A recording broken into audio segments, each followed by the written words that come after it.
Hello dear students, good morning to all of you. You are welcome.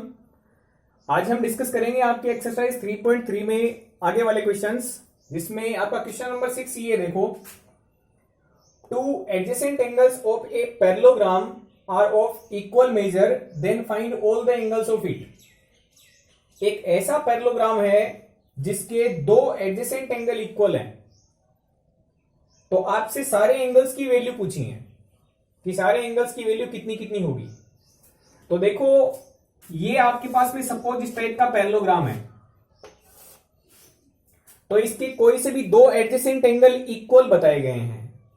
Suppose आप ये दो adjacent angle select करते हैं, तो ये दोनों इक्वल हो ही नहीं सकते हैं, ये ज्यादा है और ये कम है। ऐसे ही आप देखेंगे तो ये दोनों भी एडजेसेंट एंगल इक्वल नहीं हो सकते हैं, क्योंकि ये ज्यादा है और ये कम है।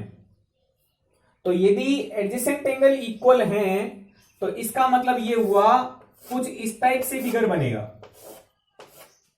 या फिर इस टाइप से फिगर बनेगा, या फिर स्क्वायर टाइप का फिगर बनेगा। क्योंकि यदि एक को कम करोगे तो दूसरा बढ़ेगा इस टाइप से। तो यदि दोनों एडजेसेंट एंगल इक्वल होंगे तो इस टाइप से फिगर बनेगा डेफिनेटली। और ये आपके जो इनर टैलेंट है उससे आप पता कर सकते हो कि यदि कम ज्यादा करेंगे तो पैरेललोग्राम बनेगा, यदि इक्वल रखेंगे तो या तो रेक्टेंगल बनेगा या फिर स्क्वायर बनेगा। ठीक है, तो आपको दो एडजेसेंट एंगल लेके चलने हैं और उसकी वैल्यू सपोज करनी है। सपोज दो एडजेसेंट एंगल इसके एक्स और एक्स हैं, हमने लेट किया है। तो आप यदि दो एंगल लेट कर लेते हैं तो आपको पता चल जाएगा कि बाकी दोनों एंगल होंगे वो भी एक्स एक्स ही होंगे, क्योंकि पैरेललोग्राम बताया है उसने। तो पैरेललोग्राम में अपोजिट एंगल इक्वल होते हैं, इसका मतलब ये एंगल भी एक्स होगा और इसका अपोजिट एंगल ये भी एक्स होगा, तो चारों एंगल इक्वल हो जाएंगे। ठीक है, अब आप जानते हो किसी भी पैरेललोग्राम में, क्वाड्रिलेटरल में, स्क्वायर में, रोम्बस में, सभी में चारों एंगल्स का सम 360 होता है। तो इसका मतलब x plus x plus x plus x करने से टोटल सम कितना बनेगा? 360 डिग्री। और ये बनेगा आपका 4x इक्वल 360 डिग्री। जब x की वैल्यू निकालेंगे तो 4 मल्टीप्लाई से डिवाइड में शिफ्ट कर देंगे, 360 डिवाइडेड बाई 4 हो जाएगा और x की वैल्यू आपकी 90 डिग्री आ जाएगी। इट मीन्स यदि दो एडजेसेंट एंगल इक्वल हैं तो उनकी वैल्यू 90 होगी, और उनकी वजह से अपोजिट एंगल होंगे वो भी 90 डिग्री के बनेंगे। तो इसको आपको राइट कैसे करना है? आप राइट इस तरीके से करेंगे, let the two adjacent angles be x degree each. हमने लेट कर लिया कि जो दो पैरेललोग्राम के एडजेसेंट एंगल हैं वो x x डिग्री के हैं। इस तरीके से कंसीडर कर सकते हैं आप। कोई भी दो एडजेसेंट एंगल आपको x और x के लेट करने हैं। सपोज आपने ये कर लिए, दो एडजेसेंट एंगल इक्वल कितने कितने के लेट कर लिए? x x डिग्री के लेट कर लिए। Now opposite angles of parallelogram are equal. ये हम जानते हैं कि अपोजिट एंगल पैरेललोग्राम के इक्वल होते हैं। तो ये x है तो इसका अपोजिट ये भी x होगा, ये x है तो इसका अपोजिट ये भी x होगा। तो चारों एंगल कितने डिग्री के हो गए? x x डिग्री के हो गए। तो आप लिख सकते हैं therefore all angles will be of x degree. सारे एंगल x x डिग्री के होंगे। अब आप जानते हैं एंगल सम प्रॉपर्टी से। Now by angle sum property. Angle sum property का क्या मतलब है? सभी एंगल्स का सम। तो आप जानते हैं चार एंगल हैं तो चारों एंगल का सम 360 डिग्री होता है। तो आप लिख देंगे x plus x plus x plus x, चारों एंगल का सम कितना? 360 डिग्री। 4x जुड़ जाएंगे तो ये 4x इक्वल 360 डिग्री हो गया, और x की वैल्यू निकालेंगे तो 360 डिग्री डिवाइडेड बाई 4 करेंगे यानी 90 डिग्री हो जाएगा। तो x की वैल्यू 90 डिग्री आ गई, x की वैल्यू 90 आ गई, मतलब हर एंगल 90 90 का हो गया। हर एंगल 90 90 का किस में होता है, या तो स्क्वायर में होता है या फिर रेक्टेंगल में होता है। अब साइड्स के बारे में उसने कुछ बताया नहीं, तो हम कुछ जज नहीं कर सकते कि रेक्टेंगल है या फिर स्क्वायर है। ओके स्टूडेंट्स, तो इस तरीके से आपको चारों एंगल फाइंड आउट करने हैं, और चारों एंगल कितने आएंगे, 90 90 डिग्री के हो जाएंगे। ये था आपका क्वेश्चन नंबर 6।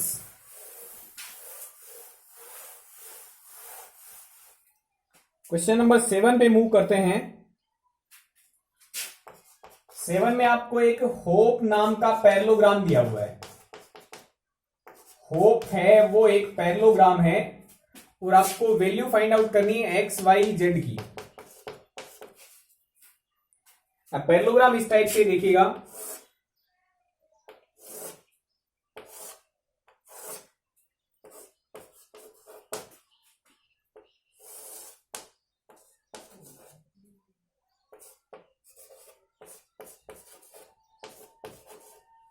यहां पे एच है, यहां पे ओ, ये पी और ये ई।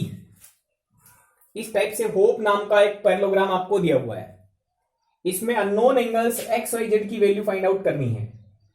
तो देखिए सबसे पहले आप 70 डिग्री का ये जो एंगल एडजेसेंट एंगल है इसकी वैल्यू निकाल सकते हैं। आप जानते हैं सीधी लाइन पे, स्ट्रेट लाइन पे एंगल्स का सम 180 होता है।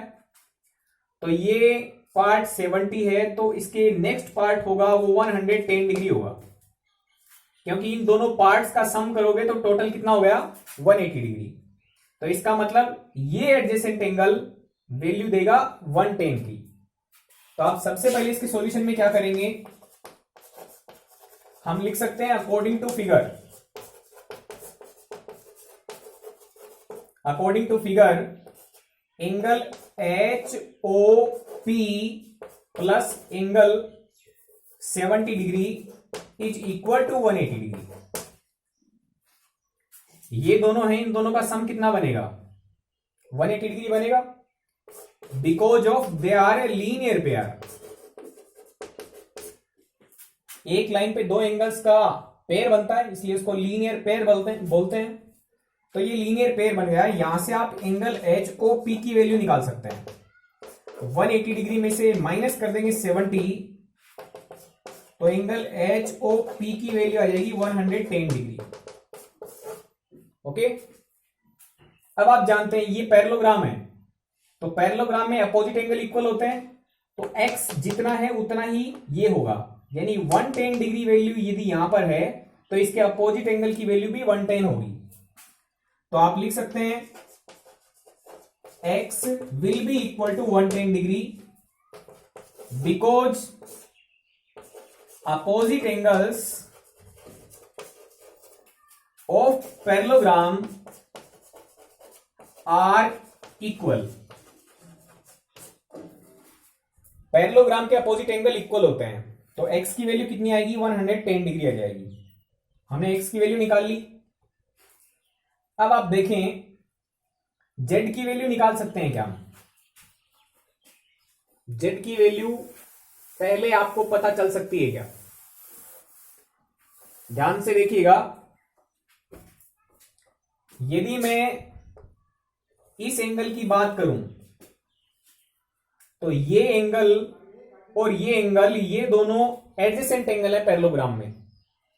एंगल ई एच ओ और एंगल एच ओ पी, यानी ये एंगल और ये एंगल, ये दोनों एडजेसेंट एंगल हैं, तो दोनों का सम कितना होगा, 180 डिग्री। तो आप लिख सकते हैं angle E H O plus angle H O P will be equal to 180 degree. ये किस कारण से लिख सकते हैं, आप बोल सकते हैं कि adjacent angles of parallelogram are supplementary.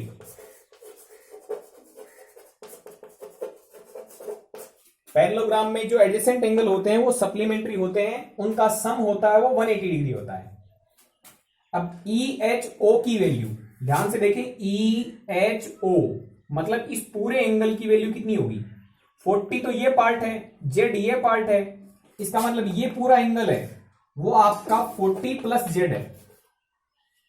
Plus में एंगल HOP की वैल्यू निकाल चुके हैं आप 110 डिग्री, इक्वल में 180 डिग्री। यहां से आप दो नंबर्स का सम कर लेंगे, जेड प्लस में 110 प्लस 40 आपका 150 हो जाएगा, इक्वल में 180 डिग्री। ट्रांसफर कर लेंगे, तो आपको जेड की वैल्यू मिल जाएगी 180 माइनस 150। इट मींस जेड की वैल्यू आ गई आपकी 30 डिग्री। आपको जेड की वैल्यू मिल गई। अब जेड के बाद में आप वाई की वैल्यू निकाल सकते हैं। जेड के बाद में वाई की वैल्यू कैसे निकाल सकते हैं बता सकते हैं आप? जेड के साथ में ये वाई है, ये 110 है, तो ट्राइंगल के तीनों एंगल्स का सम कितना होता है? ट्राइंगल के तीनों एंगल्स का सम 180 होता है। तो या तो आप इस तरीके से निकाल सकते हैं ट्राइंगल की हेल्प से, या फिर एक तरीका और भी है। क्या तरीका? देखो, आपको ये बात बताई गई थी, यदि पैरेलल लाइंस होती हैं और पैरेलल लाइंस में यदि एक ट्रांसवर्सल लाइन काट देती है तो अल्टरनेट एंगल्स इक्वल होते हैं। ठीक है, तो आप देखें y और 40 डिग्री ये दोनों आपके अल्टरनेट एंगल्स हैं, क्योंकि ये पैरेललोग्राम होने की वजह से दोनों लाइन पैरेलल हैं और इन दोनों पैरेलल लाइंस को ये ट्रांसवर्सल कट कर रही है, तो अल्टरनेट एंगल्स इक्वल हो जाएंगे। तो आप क्या लिख सकते हैं? Also value of y will be equal to 40 degree because they are alternate angles.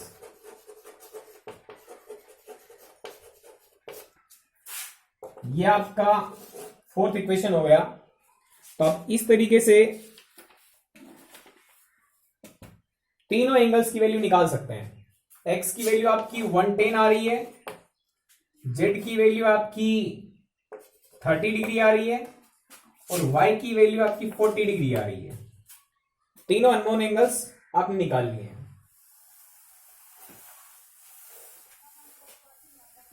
Next question number 8 दिया हुआ है, काफी बार पूछा गया क्वेश्चन है एग्जाम में, काफी इंपॉर्टेंट क्वेश्चन है।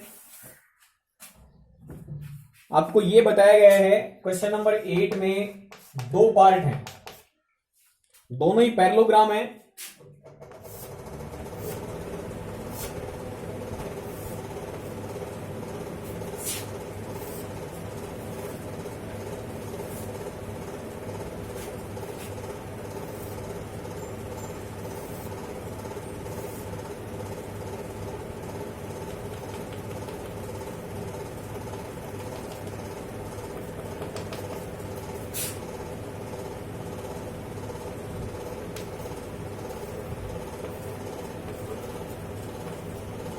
ये भी पैरेललोग्राम है,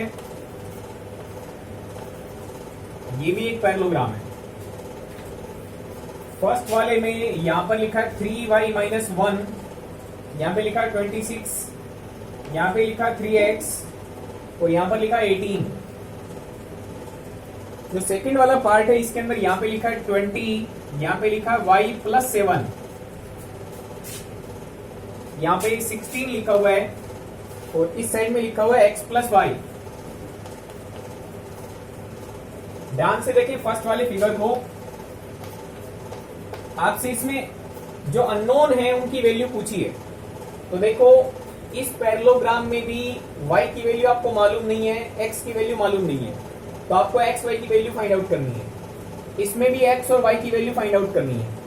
ठीक है, आपको इंफॉर्मेशन क्या दी है कि ये पैरेललोग्राम है और पैरेललोग्राम्स में x y की वैल्यू निकाली है। Find the value of x and y। तो पैरेललोग्राम की प्रॉपर्टी से आप जानते हो कि अपोजिट साइड्स की लेंथ इक्वल होती है, मींस ये जो लेंथ है वो इसकी इक्वल होगी। ठीक है, और ये लेंथ है वो इसकी इक्वल होगी। तो आप सबसे पहले क्या लिख देंगे, we know that opposite sides of parallelogram are equal, parallelogram की अपोजिट साइड इक्वल होती है, तो आप लिख सकते हैं कि GU side will be equal to SN side, and you can also say that GS side will be equal to UN side. ये साइड इसकी इक्वल और ये साइड इसके इक्वल, तो GU की लेंथ कितनी है, ये है आपकी 3y माइनस 1 इक्वल SN की लेंथ आपको 26 सेंटीमीटर दी हुई है। यहां से आप ट्रांसफर कर लेंगे, 3y इक्वल 26 प्लस 1 हो जाएगा 3y इक्वल 27, y की वैल्यू निकालेंगे यहां से तो 27/3 यानी y की वैल्यू 9 आ जाएगी आपकी। जैसे आपने y निकाला है वैसे ही x निकाल सकते हैं। आपने दूसरा पेड़ देखा है कि GS लेंथ, ये लेंथ इसके इक्वल होगी, तो आप लिख सकते हैं 3x इक्वल 18। जब x की वैल्यू निकालेंगे तो 18/3 हो जाएगा, यानी x की वैल्यू आपकी 6 आ जाएगी। तो इस वाले क्वेश्चन में x की वैल्यू 6 आ रही है और y की वैल्यू आपकी 9 आ रही है। ठीक है, जैसे आपने फर्स्ट पार्ट किया है वैसे ही सेकेंड पार्ट इसका कर सकते हैं, लेकिन सेकेंड वाले पार्ट में आपको प्रॉपर्टी दूसरी यूज करनी पड़ेगी। इसमें साइड वाली प्रॉपर्टी से काम नहीं चलेगा क्योंकि साइड की लेंथ मालूम नहीं है, एंगल का कोई रोल नहीं है, डायगोनल्स पे कुछ लिखा हुआ है, तो डायगोनल्स की प्रॉपर्टी आपको याद होनी चाहिए। सपोज ये पॉइंट आपका O है, तो सेकेंड वाले सॉल्यूशन में आप सबसे पहले उसकी प्रॉपर्टी डिस्क्राइब कर देंगे। We know that diagonals of parallelogram bisect each other, parallelogram के डायगोनल्स होते हैं वो बाइसेक्ट करते हैं। बाइसेक्ट करने का मतलब क्या हुआ, ये पार्ट इसके इक्वल होगा और ये पार्ट इसके इक्वल होगा, ये होता है बाइसेक्ट करना। तो आप क्या लिख पाएंगे, आप लिख सकते हैं OU part will be equal to OS part and OR part will be equal to ON part. ये लेंथ इसकी इक्वल और ये लेंथ इसकी इक्वल। तो सबसे पहले OU लेंथ के बारे में देखेंगे, तो इसकी वैल्यू y प्लस 7 है इक्वल OS लेंथ आपको 20 सेंटीमीटर दी हुई है। y की वैल्यू निकालेंगे तो ट्रांसफर कर लेंगे, 20 माइनस 7 हो जाएगा, y की वैल्यू 13 आ गई। ऐसी x की वैल्यू निकालेंगे तो OR लेंथ आपको 16 दी हुई है और ON लेंथ आपको x प्लस y दी हुई है। अब देखो इसमें x और y में से आपको y की वैल्यू 13 पहले पता चल गई थी, तो इक्वेशन नंबर फर्स्ट यहां पे लिख देना और आप यहां पे लिख सकते हो कि बाई इक्वेशन नंबर फर्स्ट हमने y की वैल्यू पुट कर दी है 13, तो ये x है प्लस y की वैल्यू 13 एक नंबर है, इसको ट्रांसफर कर लेते हैं, 16 माइनस 13 इक्वल x हो जाएगा, यानी x की वैल्यू आपको 3 मिल जाएगी। तो इसके सॉल्यूशन में x की वैल्यू 3 आ रही है और y की वैल्यू आपकी 13 आ रही है। ओके स्टूडेंट्स, तो इस तरीके से आपको ये क्वेश्चंस कंप्लीट करने हैं एक्सरसाइज 3.3 में। काफी इंपॉर्टेंट क्वेश्चन है। Thank you very much.